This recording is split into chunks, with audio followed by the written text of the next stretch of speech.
Myself Shamsur Rahman Swapan ওরফে Allen Swapan সংলাপ দিয়েই শেষ হয়েছিল জনপ্রিয় web series myself Allen Swapan. রহস্য রেখে শেষ হয়েছিল সিরিজটি। শেষ দৃশ্যে মুখ ঢাকা একজনের সঙ্গে কথা বলছিলেন স্বপন। কে সেই মানুষ? কেনই বা খুঁজছিলেন স্বপনকে? এমন হাজারো প্রশ্ন নিয়ে শেষ হয়েছিল অ্যালেন স্বপনের প্রথম সিরিজটি। এবার 14 মার্চ শুক্রবার ফেসবুক থেকে সিজন 2 মুক্তির বিষয়টি নিশ্চিত করা হয়েছে। ভিডিওতে চট্টগ্রামের ভাষায় একজনকে বলতে শোনা যায়, আমার 400 কোটি টাকা কোথায়? এরপরেই মুখ খোলেন অ্যালেন স্বপন। বলেন, আপনাদের কারণে বাইরে আসতেই হলো আমার।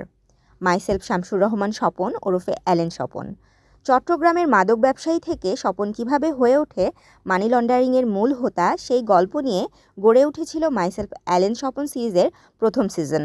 নতুন সিজনে বাড়তে পারে স্বপনের কাজের পরিসর, বদলাতে পারে ধরনও। অ্যালেন স্বপন চরিত্রে অভিনয় করেছেন নাসিরুদ্দিন খান। নতুন সিরিজ নিয়ে তার ভাষ্য, স্বপন চরিত্রটা অনেকেরই দেখা, তারা জানেন এটা একটা মন্দ চরিত্র।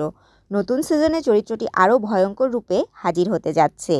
ঈদ উল ফিতরেই সিরিজটি দেখতে পারবেন দর্শক। তাশরিফা তৃষা, তরঙ্গ টিভি, ঢাকা।